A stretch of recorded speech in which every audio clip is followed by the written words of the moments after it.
Niveles de regulación de la expresión de genes. Pretranscripcional, descompactación de la cromatina. En esta se controla el acceso a las secuencias génicas del DNA, la condensación de la cromatina por acetilación y desacetilación de histonas, y la regulación epigenética, metilación del ADN del factor de transcripción 2B, 2H, 2D y RNA polimerasa 2. Para este debe de haber una posición precisa de los nucleosomas, el reconocimiento de secuencias promotoras del DNA por factores de transcripción es gracias a la posición de los nucleosomas. Al igual que hay una retirada de los nucleosomas, para el reconocimiento de las secuencias promotoras y el avance del RNA polimerasa se requiere la liberación de las histonas y un desplazamiento de los nucleosomas para hacer el DNA accesible. Existe un avance compatible con la presencia de nucleosomas. La transcripción puede tener lugar en regiones de DNA con nucleosomas íntegros. La RNA polimerasa se desplaza transcribiéndose gracias al desensamblado parcial de los nucleosomas. La metilación del DNA es la regulación de la expresión génica de dos maneras, directamente al impedir la unión de factores de transcripción e indirectamente propiciando la estructura cerrada de la cromatina. Acetilación de las histonas. Enzimas unen grupos acetilos a ciertos residuos de la lisina de las histonas. Varias de estas histonas acetiltransferasas son factores de transcripción. Las histonas desacetilasas catalizan la reacción opuesta de eliminación del grupo acetilo. Regulación de la transcripción. El mecanismo de control que se ha descrito tradicionalmente como regulador de la transcripción se basa en el componente genético, las secuencias de bases DNA. En efecto, la expresión de la mayoría de los genes eucarísticos se controla en el inicio de la transcripción. La regulación se centra en los promotores y en el factor de transferencia de la síntesis de RNA mensajero por la RNA polimerasa 2. El gen de la insulina produce la insulina de la hormona del polipéptido, que se requiere para la homeostasis normal de la glucosa y la regla de los niveles de azúcar de sangre. La falta de insulina o escasez de ella puede llevar a la diabetes mellitus, que afecta hasta el 5% de la población humana. La secreción de la insulina por la célula beta pancreática es criticada para mantener la homeostasis de la glucosa. Dicha secreción se encuentra alterada en la diabetes tipo 1 por destrucción autoinmune de la célula beta, en la diabetes tipo 2 por fallas multifactoriales, aún no bien determinadas, y en las formas monogénicas de diabetes por mutaciones en genes específicos. En los últimos años se han encontrado factores transcripcionales, varios de ellos específicos de la célula beta, que modulan la síntesis y secreción de la insulina en respuesta a la glucosa. Estudios en ratones para estos genes, así como las formas de diabetes Moody, demuestran su importancia para el desarrollo y funcionamiento normales de la célula beta. Estos factores transcripcionales se regulan no solamente en su expresión por otros genes, sino también en su actividad por otras proteínas y modificaciones posttranscripcionales, participando así en varias vías de señalización importantes dentro de la fisiología de la célula beta.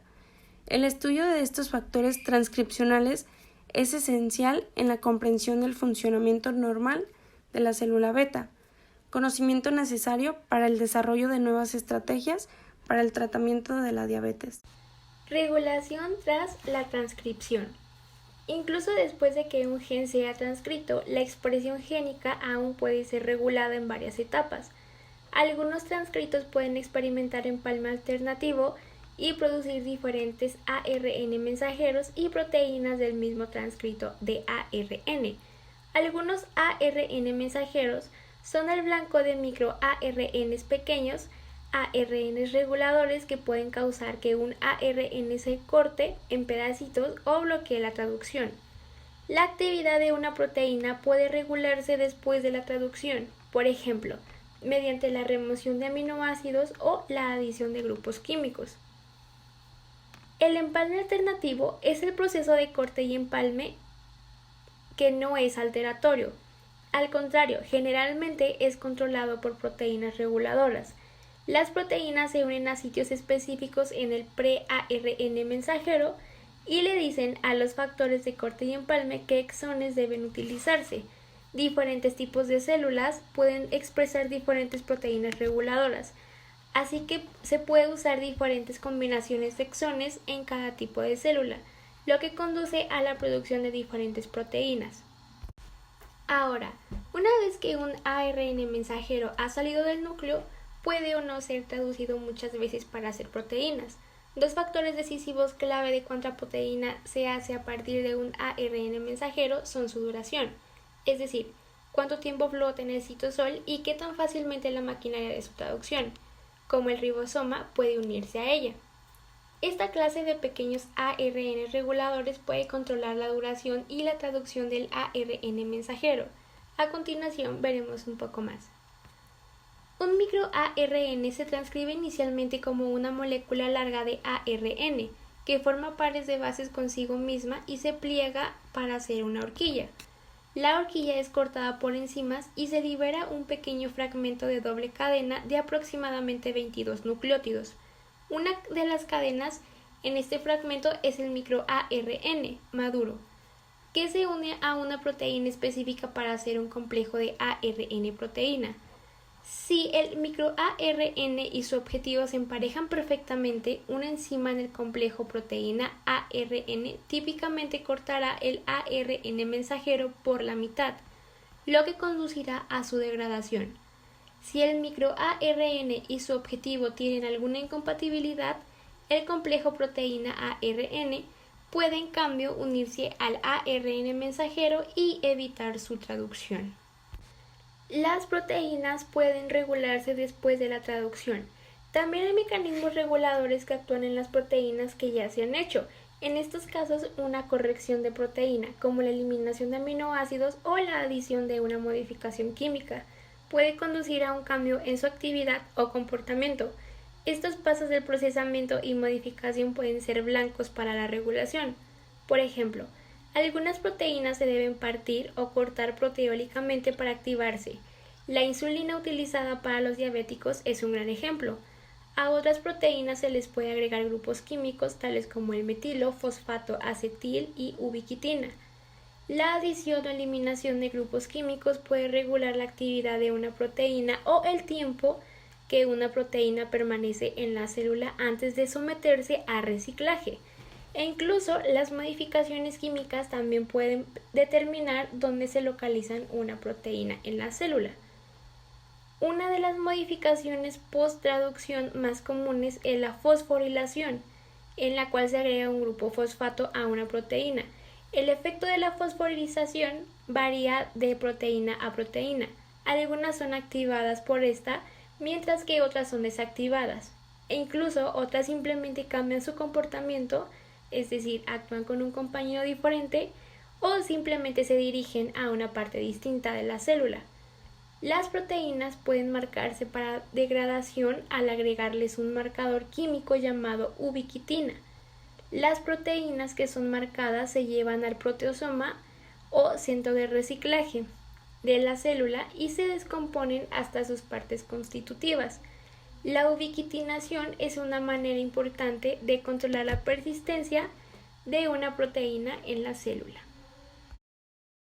El ARN de interferencia es un mecanismo de silenciamiento posttranscripcional de genes específicos, de modo que pequeñas moléculas de ARN complementarias a un ARN mensajero conducen a la degradación de este, impidiendo así su traducción en proteínas. El proceso se inicia con una enzima que es un miembro de la ARN sintetasa, la clase 3 llamada dicer.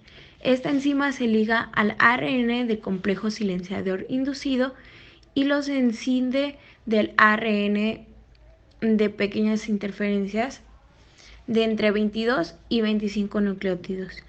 Los ARN de interferencia se ligan posteriormente a un complejo proteínico llamado complejo de silenciamiento inducido por ARN.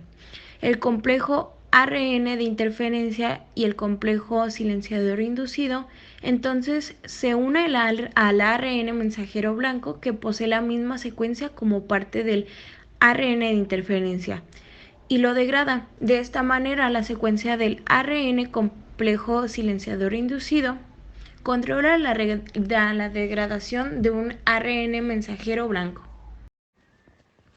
Los siRNA son moléculas de ARN de doble hebra, de 20 a 25 nucleótidos, perfectamente complementarias, que se originan a partir de un ARN largo de doble hebra, que estos son denominados dsRNA. Estos pueden ser de origen endógeno, por ejemplo los transcritos generados a partir de secuencias de ADN repetidas en tándem. La enzima responsable del procesamiento del dsRNA en moléculas de siRNA es Dicer, es una enzima citoplasmática de la familia ARNasa de tipo 3 que procesa del dsRNA en fragmentos de ARN doble con extremo 5' fosfato y 2 nucleótidos libres con extremo hidroxilo en 3'. Los siRNA suprimen la expresión de los genes Diana mediante el corte de ARN mensajero, complementario en dos mitades, a través de la interacción de la hebra antisentido del siRNA con el complejo RISC. Las dos mitades del ARN mensajero son posteriormente degradadas por la maquinaria celular, lo que conlleva la supresión de la expresión del gen. Por otro lado, los siRNA promueven la modificación del ADN, facilitando el silenciamiento de la cromatina, puesto que favorecen la expansión de los segmentos de heterocromatina a través del complejo RITS. Un microARN o miRN es un ARN monocatenario de una longitud de entre 21 a 25 nucleótidos y que tiene la capacidad de regular la expresión de otros genes mediante diversos procesos, utilizando para ello la ruta de ribointerferencia. La función de los microARN está relacionada con la regulación de la expresión génica. De esta forma, un microARN es complementario de una parte de uno o más ARN mensajeros.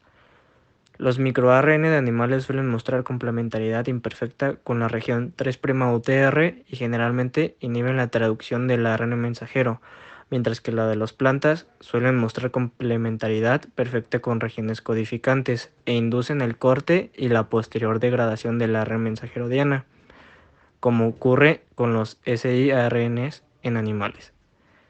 Existen trabajos publicados que indican que los microARN en células animales reprimen la expresión génica de 4 formas diferentes: degradación de la proteína durante la traducción, inhibición de la elongación de la traducción, terminación prematura de la traducción y inhibición de la iniciación de la traducción.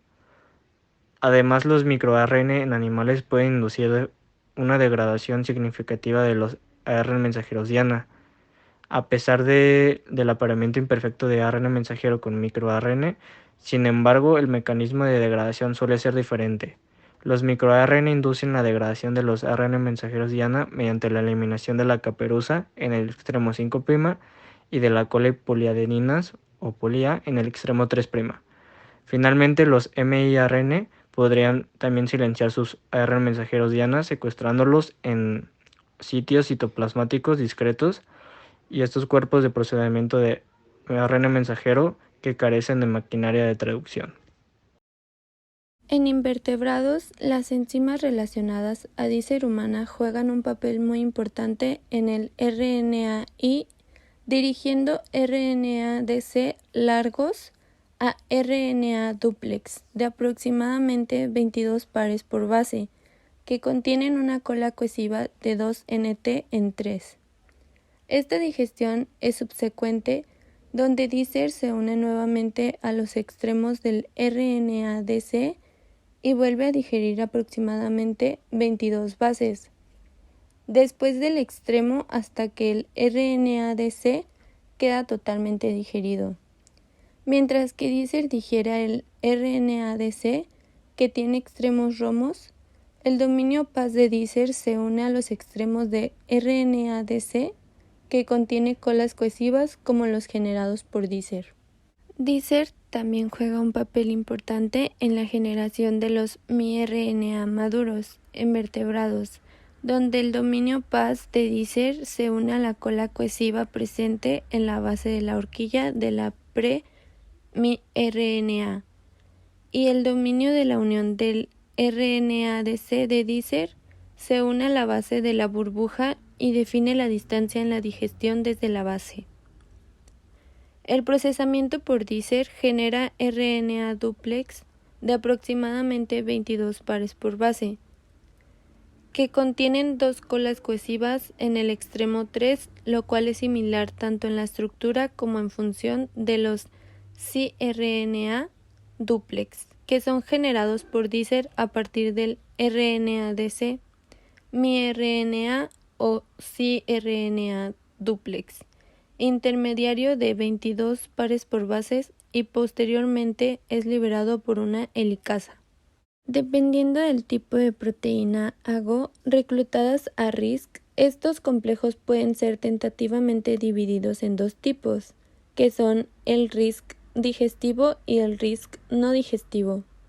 Un RISC digestivo tiene una función dual que dirige tanto a la digestión del mRNA blanco como la represión traduccional, dependiendo de las características del apareamiento entre el RNA pequeño y el RNA-M. Si la complementariedad entre el apareamiento del cRNA o miRNA y su RNA-M blanco no es al 100%, el RNA-M es físicamente inalcanzable por el centro activo de la endonucleasa del RISC digestivo, ya que esto forma una horquilla entre el blanco y los miRNA o cRNA. Por lo tanto, esto genera una represión traduccional en lugar de una digestión eficiente del RNA-M blanco.